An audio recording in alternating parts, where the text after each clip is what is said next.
Après Daughters of Chibok, les filles de Chibok, en 2019, le réalisateur nigérian Joel Kashi Benson signe avec Médecins sans frontières et Agnès Varenne un nouveau documentaire, La peur au ventre. Michel Olivier de la Charité, bonsoir. Bonsoir. Vous êtes responsable des urgences pour MSF et à travers ce doc, vous vouliez alerter sur cette crise nutritionnelle que connaît actuellement le nord-ouest du Nigeria. Vous revenez justement de Katsina. MSF, je rappelle que bon, il y a la guerre en Ukraine évidemment, donc beaucoup de vos équipes sont sur place. Avez-vous peur du coup que les enjeux de malnutrition dans cette partie du Nigeria soient relégués au second plan ? Donc on a fait ce film il y a déjà un peu plus d'1 mois, on est maintenant en train de le diffuser. Et le but de ce film, c'était justement de décrire et puis de décrire la situation sur Katsina. On aurait très bien pu faire ce film sur Sokoto ou sur Zamfara, les États voisins, mais aussi pour alerter sur la situation nutritionnelle, puisque la situation, elle est négligée dans cette partie du nord-ouest du Nigeria. Et vous en parlez dans ce doc, justement, on va regarder un extrait, La peur au ventre, et l'on revient vers vous. Kamar bayanin yadda nake yi shi ne mai gidana da yana noma shi can ake noma abincin a kawo da kuma a gida a kawo mamu to kuma yanzu ba yanda za a yi a bari a yi noman balantana a shigo da shi gida sai dai matsalar yasa muka taso muka dawo nan sai dai a sau mamu abinci ga mu da wurin noma amma ba ta yanda za a yi a noma shi saboda matsalar hargitsin da ya samu a ƙasa.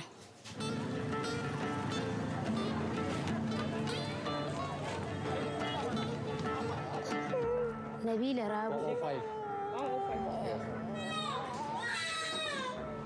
da wannan yarinya ta kama rashin lafiya ba a kai ta ba har sai da muka ji labarin cewar na je wuri mai nisa ina an so mata magani an zo an ce man aka je ana samun sauki na je na kai ta na gade ban samu wani ci gaba ba. Voilà, une situation négligée. L'idée, c'est donc de donner la parole aux communautés nigérianes qui tentent de survivre. On entend cette jeune femme parler d'insécurité. Le doc parle de gangs armés. Qui sont ces gangs armés qui sévissent dans cette région au nord-ouest ?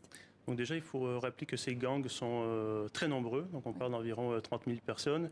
Ils sont aussi fractionnés. Donc il y a plusieurs de ces groupes. Et puis ils kidnappent, ils violent. Contre rançon, bien sûr. On parle l'an passé d'environ 1500 personnes kidnappées sur l'ensemble du nord-ouest du Nigeria. On va dire que la moitié des kidnappings au Nigeria a lieu dans cette partie. Et il ne s'agit pas de Boko Haram. Hein. Et il ne s'agit pas de Boko Haram. Donc on parle parfois de banditisme, même souvent de banditisme, mais ça cache finalement un conflit interethnique entre Peul et Haoussa qui dure depuis des années, mais on a vu s'accélérer les violences au cours des 2-3 dernières années. La violence, mais aussi les mauvaises récoltes et la crise économique renforcée par la Covid-19. Quelles conséquences, du coup, concrètement sur les familles et sur ces enfants ? Mais déjà, la violence empêche les gens qui sont souvent dans une culture vivrière, qui doivent cultiver pour survivre, de ne pas pouvoir accéder à leurs champs. Le deuxième point, c'est que puisque les coûts des céréales ont augmenté d'environ 30 à 50% au cours des 2 dernières années, dans quelques mois, quand ils vont devoir aller acheter de la nourriture, ce ne sera plus possible. Donc on essaie, avec Médecins sans frontières, d'apporter une prise en charge nutritionnelle, mais puisque la situation elle est vraiment négligée. On a peur aujourd'hui que cette prise en charge nutritionnelle, c'est-à-dire de donner des aliments thérapeutiques, ne suffise pas si ce n'est pas accompagné de mesures d'urgence avec des céréales de la part de l'État ou d'autres acteurs. MSF a mené des enquêtes sur place. Quels sont les chiffres sur la malnutrition que vous avez récoltés ? Donc les chiffres de l'an passé étaient catastrophiques, mais ça remonte déjà à 6 mois. On était autour de 6% de malnutrition sévère, donc c'est extrêmement élevé, c'est au mois de juin. Et on attend jeudi de cette semaine l'UNICEF qui va présenter les chiffres sur les 3 États. Donc on attend avec attention, mais au-delà de ces chiffres, ce qu'on voit, c'est qu'on est en ce moment même où on est en principe à la meilleure période, environ 1000 admissions dans nos centres nutritionnels à chaque semaine. Donc et ça, c'est tout avec une toute petite couverture géographique sur l'ensemble de la zone. Donc on est vraiment sur des chiffres phénoménaux. L'an passé, puisque l'offre de services était insuffisante. On a vu environ 30 000 personnes, 30 000 familles qui ont traversé au Niger pour aller chercher des soins et une prise en charge nutritionnelle. Parce qu'elle n'existe pas au Nigeria? Exactement, parce qu'elle n'existe pas, parce que certains acteurs comme l'UNICEF ne vont pas couvrir avec les intrants nécessaires l'ensemble des structures de soins.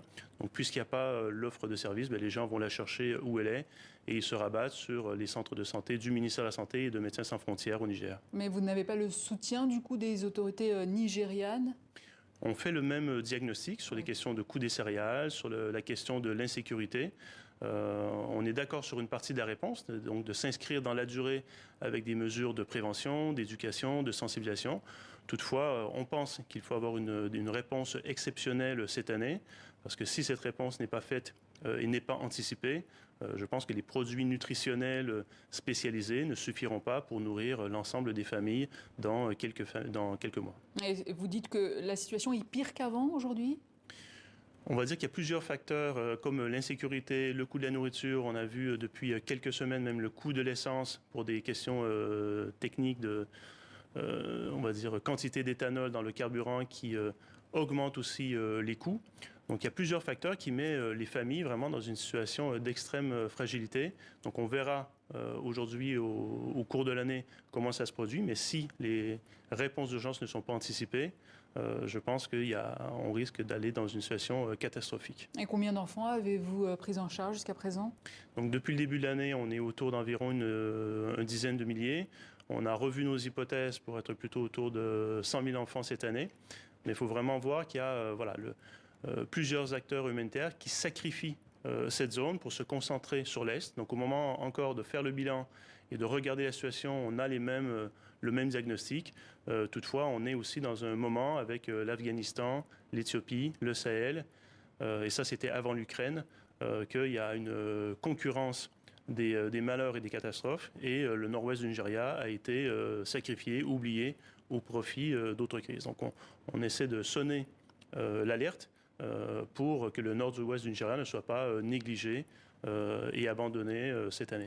Une alerte auprès de qui? Vous lancez cet appel auprès de qui?